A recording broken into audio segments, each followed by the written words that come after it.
Welcome to the Simple Doesn't Mean Easy podcast. We are here weekly working at simplifying things in our lives one day at a time, one step at a time. I'm Michelle Visser, your host, and we have a fun conversation today with our guest, Mel Matthews. You might know Mel on social media or her website. You can find her under all the places as the Homestead Fam. And today, Mel and I are talking about buying and making things in bulk, something I love to do, and preserving food and creating our own grocery store. Mel and I recorded this, wow, at least a month, if probably longer ago.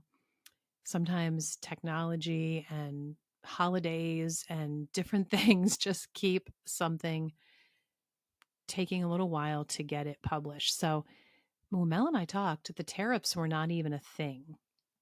At least it wasn't something she or I were thinking about. But now with that and facing rising prices of different things, this conversation is even more timely. I think you're really going to enjoy it. Let's bring on Mel. But first, I want to tell you something I just stocked up on with the looming tariffs that we are facing. I realized almost every single seasoning that I use is going to be impacted by the tariffs.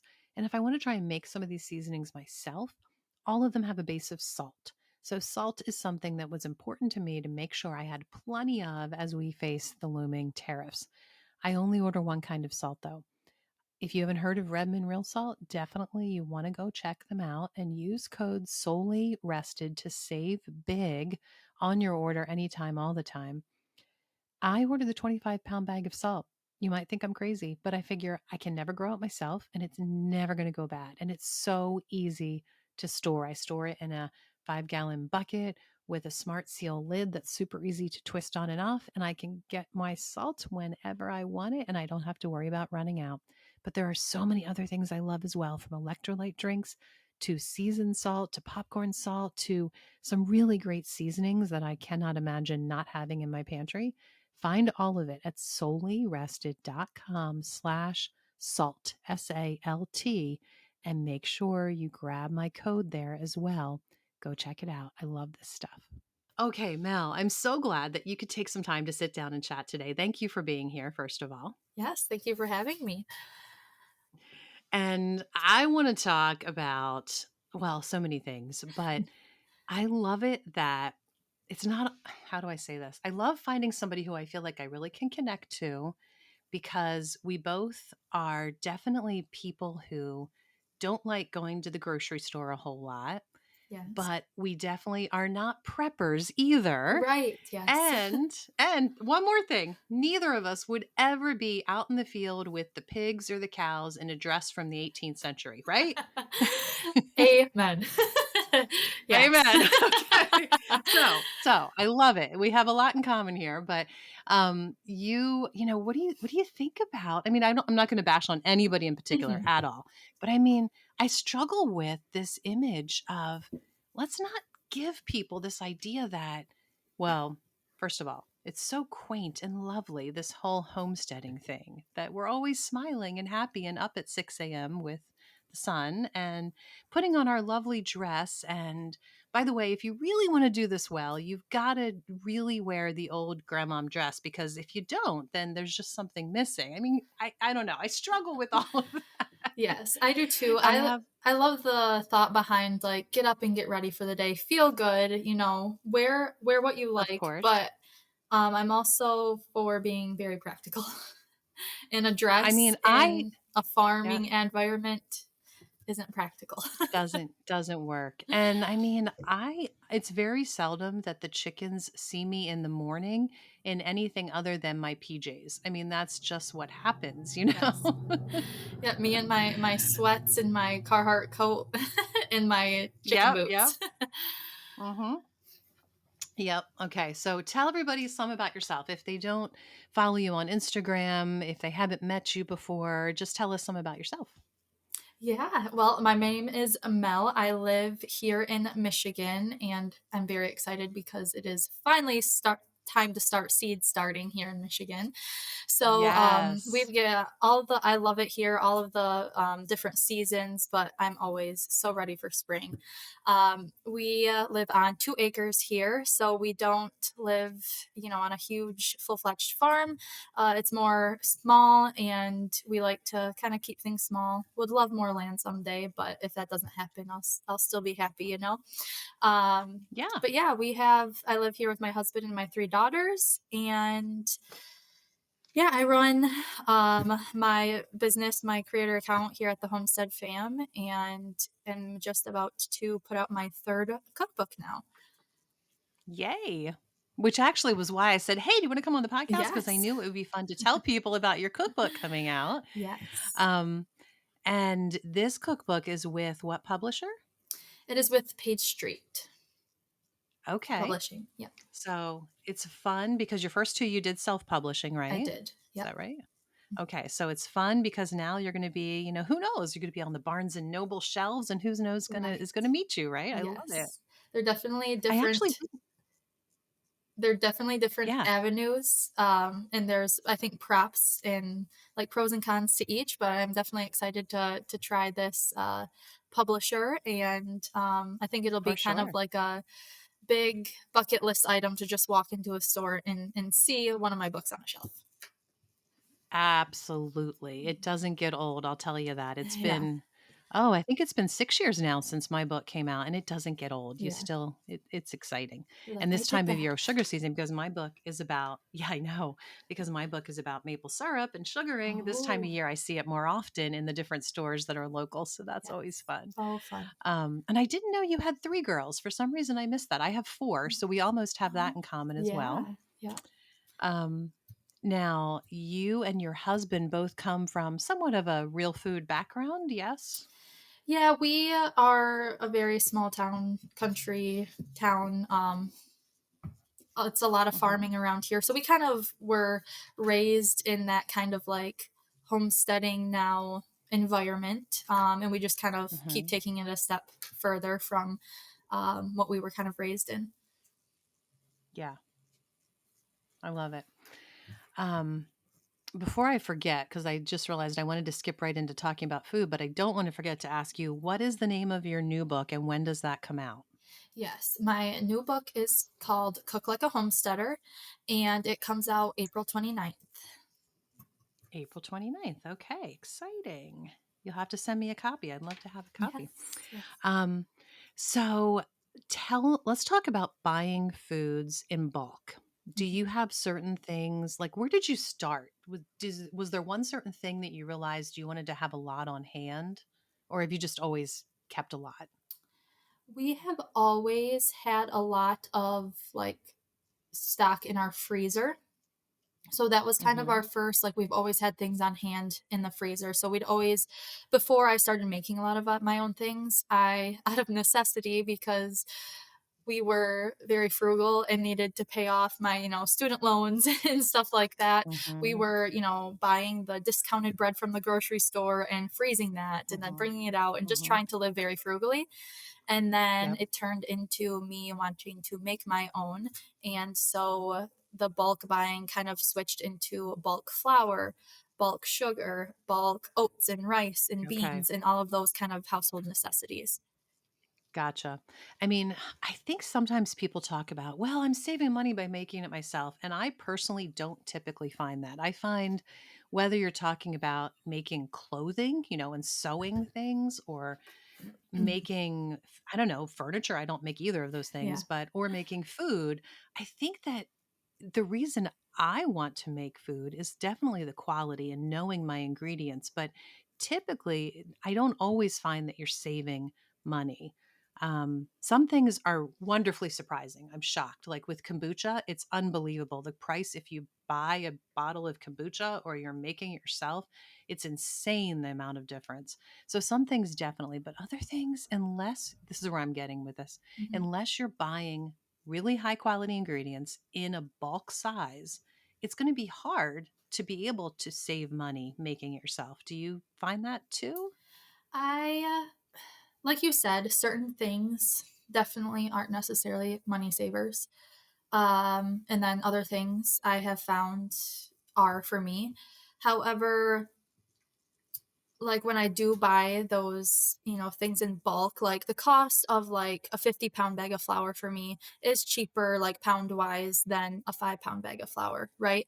But then Right. I think where the cost saving comes in is if I were to go to the store and buy the same quality, I think that is where I would be saving the money. So sometimes I do talk about money savings in that aspect. And I mean, sometimes Mm, I do get flack, like, it's not cheaper, but when mhm. I'm talking about it's cheaper for the same quality, and that's where I'm not gonna Okay. go to the store and buy, what's that, like, soft brand, I think, or something, Hillbilly Bread or something that's like a buck 50 or Right. $2. Right. But if I were to go to the store and buy a quality, like, bread or even, like, a sourdough loaf, it's gonna be cheaper for me Mhm. to make it at home. Okay.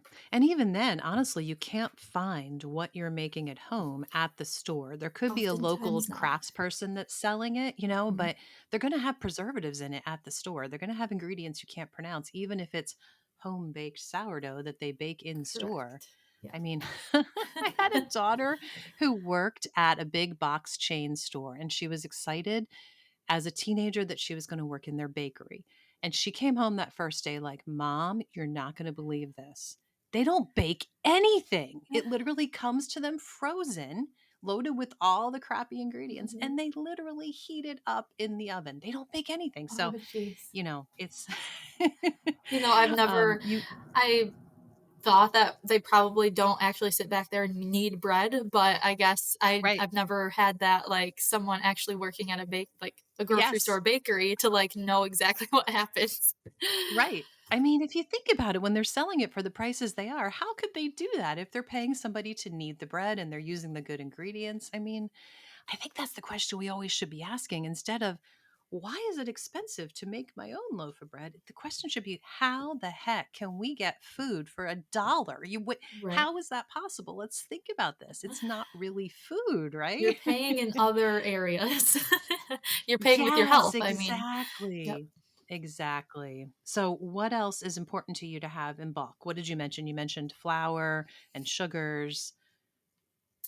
Yeah, so all of the baking kind of necessities I love to have in bulk because I can just whip something up pretty quick. I don't have to worry if I have, tortillas, or if I want bagels tomorrow, I can make some. But other items that Mhm. I stock my pantry with are more so canned goods. So home canning, any fruits, vegetables, stews is a big one for us. Stews and soups to have like a quick Mm, meal, and then we always do our own jam. So different things like that.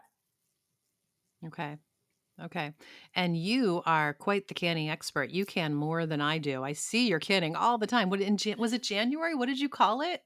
Your Yes, January Canuary. canning? Yep, that was a January. trend I saw last year, and I was like, "I'm gonna do that this year." I'm so excited. So, I didn't do every single day because I was like, "I Okay. can't commit to this on the weekends." Like, I Yeah, need to have yeah. a break too. So, I did 5 days a week all of January, and I was ready to be done by the end, but it was so I would rewarding, think and my pantry looks amazing. yeah, I'm sure the rewards are huge. Yes. Yeah. Yeah. So what's your favorite thing to can or preserve? Is it Ooh, the stews? it probably that's definitely a top contender just because it is pressure canning, and I always tell people to start with water bath canning because there's less risk. You don't need a pressure canner, like less tools, Right. but it is It's not as just scary so either, right? yeah, I think people are Pressure worried it's canners seem gonna like scary. explode, right? Yeah. Um, Yep. but I really like pressure canning soups and stews just because they're so easy to put together. You literally just put the raw ingredients into the jar and pop it in the canner, and you pretty much let it do its thing. And with water bath canning, most, I would say, items, especially that I'm thinking of right now, most items you have to like pre-make, pre-cook, make a simple Mm. syrup of some sort. You have to do something on Mhm. the stove and prepare something and then put it into your Yeah. jars. And then the pressure canning, all of that, you just kind of throw it in and pop it in the pressure canner. Hmm. that's a good point. So in the long run, even though it seems more intimidating, it's actually kind of easier if people just get over that hump of being That little bit of intimidated. fear. Yes. Yep. Yeah. Yeah. Well, with people like you doing it every day in January, they can get over Right. it. They Right. can watch and learn and get encouraged. It's great. It's Yes. great. And never once did you have an 1800s dress on, I'm pretty sure. No.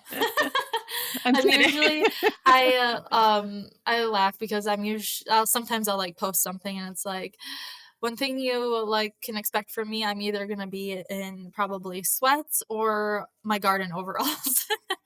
Yep. Because there's only so many hours in the day, and who has Yes. time to be too worried about all of that, Hmm. you know?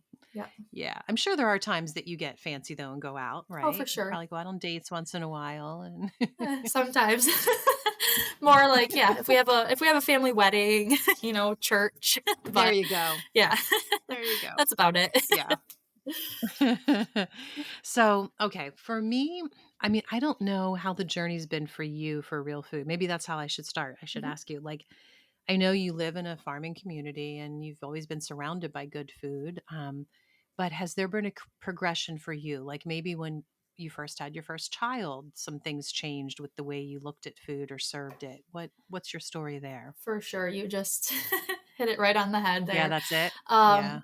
when I found out I was pregnant with my first daughter, it's not just about you anymore, right? It's about like, shoot, everything I'm putting into my body is now going to my daughter. And then Mm, after having her with nursing her for how long, and then, when she starts yeah. food, looking at what I'm actually giving her. So that has really been kind of the biggest reason to why we Yeah. continue to try and grow and learn new things and try and do more and more at home and grow and raise our own and hunt our own. So that has Yeah. been the biggest thing. I would say the second thing has been my health in general. For most of my young adult life, I had dealt with a lot of like gut issues and going to the doctor and not really getting any help with this or Mm, that. And then that's when I really got into fermenting. And I mm, watched this documentary and I can't remember what it was called.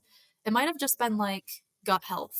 That might have been the mhm. documentary. And just learning about your own, microbiome and how you need to feed it and how you need healthy bacterias and how not to starve it. And that really has been another reason why I have gotten into fermenting and, like you Mhm. said, with kombucha and all of that. So those are kind of like the Yeah. two main reasonings for me. Yeah. And I think that's the case for a lot of people. Sometimes there's just a wake up call in some Mhm. way that they realize there's something wrong with what I'm eating and what should I be doing differently. Right. So you pretty much would you say you kind of started with ferment as far as really being concerned about what you were eating with fermenting? I don't think I started with fermenting. Actually, I just got into fermenting a lot just this past year. I Okay. started with, I would say, just baking my own bread and Okay. kind of made So you that started swap with the hard first. thing. That's the See, hard and I one. always say, like, I feel like people should, well, I don't know. I've always loved being I I used to hate baking, to be honest, because I always Mhm. said I like to cook, I don't like to bake because baking is kind of like a Mm. science. Once it's in there, you can't fix it. Cooking, if it's Mm. in the pot or you're, You making a just stir throw fry or something else something, you in. just throw something else in and try Yeah. to flavor it or whatever. So, Yeah. but I've really gotten into baking and have been loving it and learning more and more.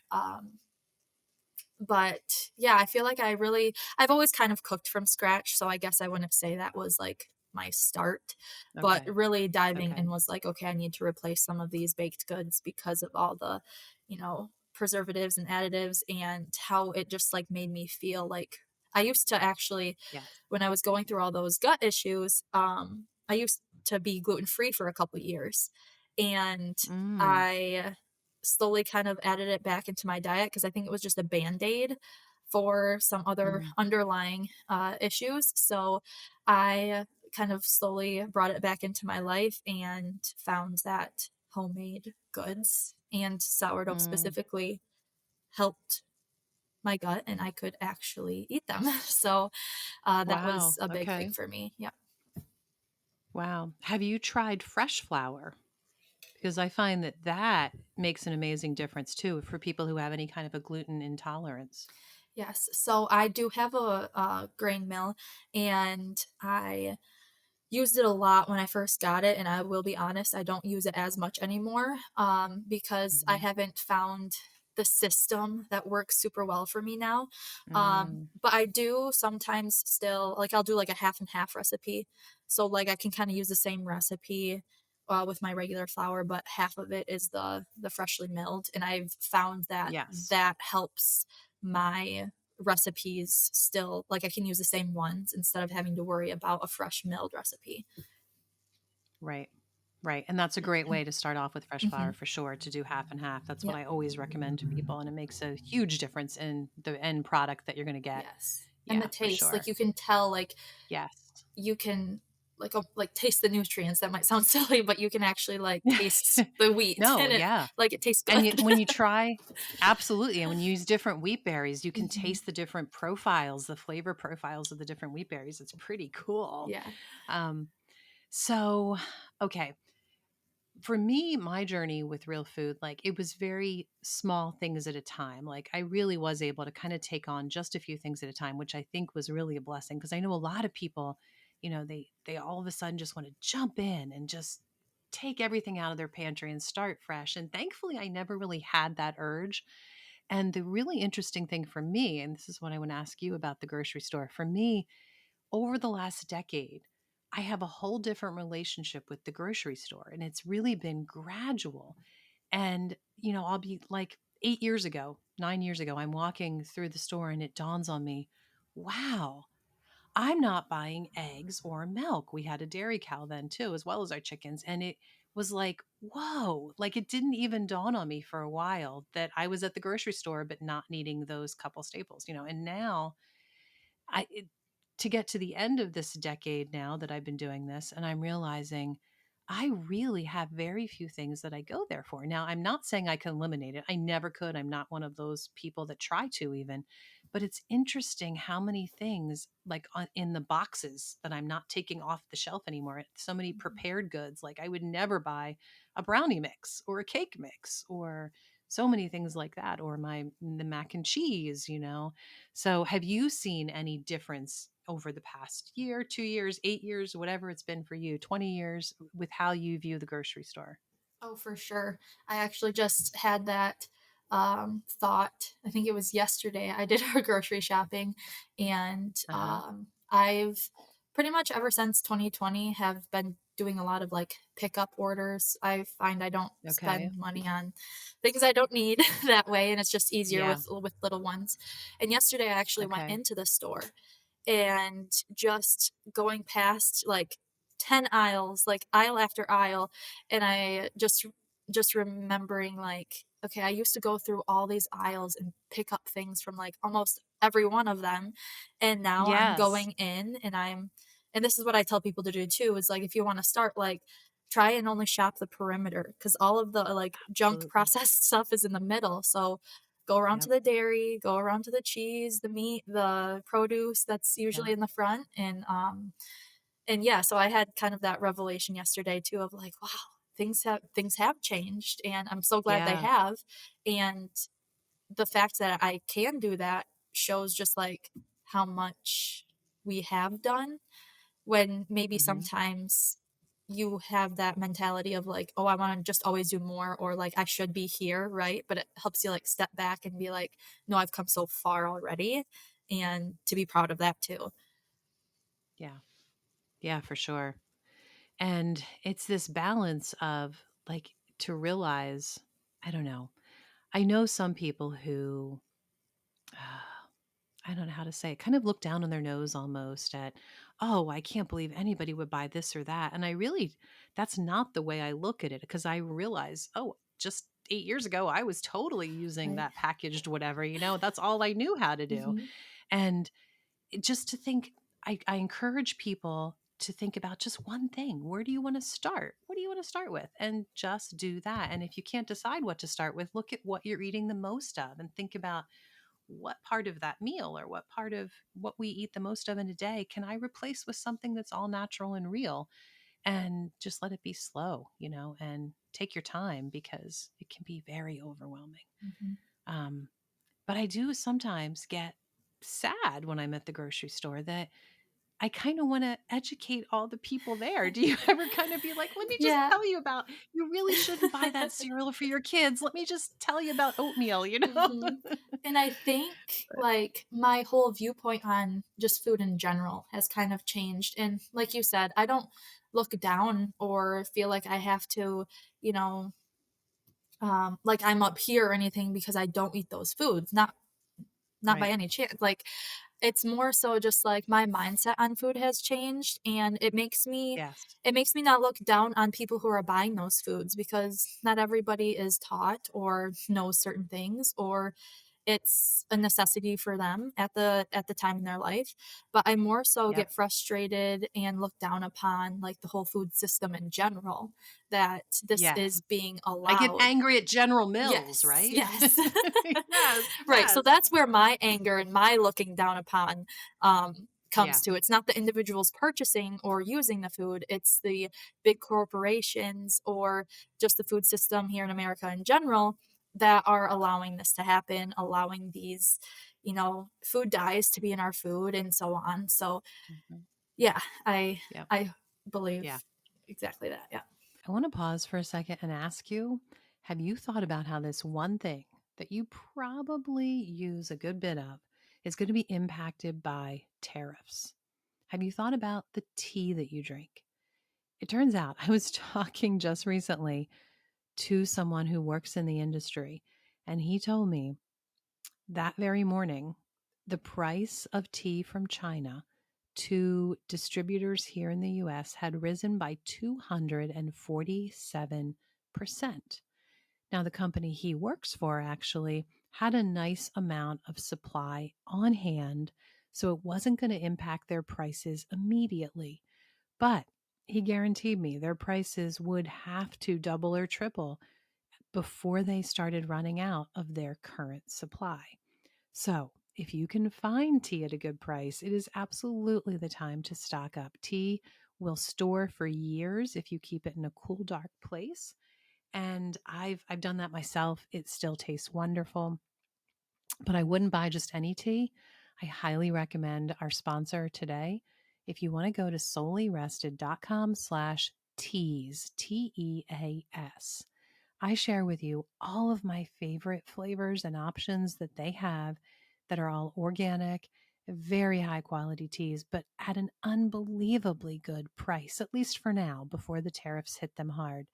So go stock up and use my code to save as you stock up. You can even stack my code on the bulk prices that they offer, which I highly recommend. Also at soulyrested.com/teas, I share with you some of my all-time favorite blends that I make myself, and I link to the teas that I use to make my blends. One of them is my family's all-time favorite replacement for Lipton tea. Zero bleached tea bags and zero pesticides on the leaves, but it tastes as good or better than the Lipton that my family would always drink before I started making this blend. That recipe, a lot of other ones, you'll find it all, and my code to save while you stock up. Go to soulyrested.com/teas, TEAS. And another sponsor that I need to tell you about is Hearth and Homestead Store. They have become a first line of defense, protecting my family's skin from toxic, man made, carcinogenic ingredients. You see, at Hearth and Homestead Store, they are committed to synthetic free ingredients, and they are completely transparent with their ingredient list. But they even go a step further. They use the best of the best ingredients. And this is what I love: zero fillers. Did you know that a company can call it tallow balm, which, by the way, I know is all the rage now? You see it everywhere. But be careful, because they can call it tallow balm and it have 20% tallow. And most of the time, it is industrial raised tallow and 80% filler. But with Hearth and Homestead, it is 100% grass fed and grass finished tallow. 100%. On top of that, they infuse it with herbs and natural elements like magnesium. Bill and I and my mother in law love the magnesium butter. It genuinely took away my mother in law's restless legs, and it is so great at soothing sore muscles. I love the face serum. I love so many of the soaps. I love the perfume. It's all natural. You know what? You just need to go see. Either go right to Hearth and Homestead store, or if you want to see my personal favorites, go to soulyrested.com/soap, SOAP, and be sure to use code SOULYRESTED to save 15% on your entire order, every order. And if you're spending over 100, the shipping is free. You can't beat it. Hearth and Homestead store. And it's so frustrating too that they are huge corporations. Big Food has so much money they spend on marketing, and they know the right greenwash terms even to use. Now the term is protein currently. Like if you go down the cereal aisle, I'm pretty sure every box is going to tell you this is high in protein. Yeah. But um but they know the right things to do. They have all the marketing nuances to really just make it completely difficult and confusing for the average consumer Mhm. to even know, Right. is it possible that this product might be good for me? Right. Yeah, we shouldn't have to do loads and loads of research before we go shop at the grocery store, right? That's where the Yeah. frustration Yeah. comes in. Like, it's important to me and I really try and prioritize it, and I learn more every day, and now I Yep. know what I should buy and what I'm going to steer clear of, but not everybody has the time to just sit and research like every Yeah. food when they're Yeah. walking down the grocery store aisle. For sure. For sure. Oh, and the other thing is, I mean, I am not an expert. There are so many things I'm still Mhm. learning about Every day. every topic, every single day. Mhm. And it's like so many people will be like, "Oh, I'm sure you do X, Y, and Z," and I'm like, "No, I've never done that. I don't Mhm. even know how to do that, Right. but I can tell you about sprouting and fermenting or Yeah. whatever it is." Um, so, yeah, it's just if you ever get to the point that you think, "Oh, well, I know everything about real food and I have the best pantry stocked in the world," then you're missing something because I got Yeah. news for you. It's a till you die learning experience in my Yes. opinion, especially if Yes. you grew up, and maybe you didn't, but I did. If you grew up eating the processed junk food, it's Mhm. a lifetime learning to Yes. redo that. So, but I Yes, could ask you that. How lifetime did you learning. grow up? Did you have Pop-Tarts in your pantry? Oh, for sure. I, Okay. um, I I always, come back to Hamburger Helper. Was always in Okay. the Yep. cupboard, stuff like that, Yep. and Yep. and again, nothing against, like, my parents by any means because, Yep. my parents did cook and they liked to cook, but also busy and needed quick meals to pull off the shelf and get on the dinner table for us or have us help whip up when they're gone or something. So, Right. and that was Yep. just the normal, right? These new foods were being introduced. And everyone just, didn't have a reason to not trust them, right? And now Exactly. now new Totally. research and new things are coming out to where, yeah, these aren't things that we should necessarily be eating, but now Yep. it's the norm. And Yep. so yeah, I Yep. was probably half and half with like fresh cooked meals. We never had like a huge vegetable garden or anything. My parents loved Okay. gardening, but it was always flowers. So um, Oh, interesting. yeah, we never really had the fresh vegetables necessarily, but we had chickens growing up for a while, and so just little things. And I feel very lucky to have those because I think those little things have really helped me into the to things I'm doing now because I took those and I had great memories with that, and now I want to do that for my Hmm. kids and more. Right? Yeah. Yeah. Yeah, for sure. So, what will people find when they come to your Instagram? What's your Instagram called? What do you share there? Tell us about that. Yeah, my Instagram handle and my handle everywhere is at the Mm. Homestead Fam, and you will find I everything Homestead Kitchen. So you'll see it in my bio. I try to share everything. Um, Homestead kitchen particularly, just because I feel like people can start in their kitchen even if they're in an apartment Yes. or anywhere they are, Yes. and it's so fun to me, and that's what I love to do, so I like to share about that. So anything food related you'll find from me: fermenting, canning from scratch, baking.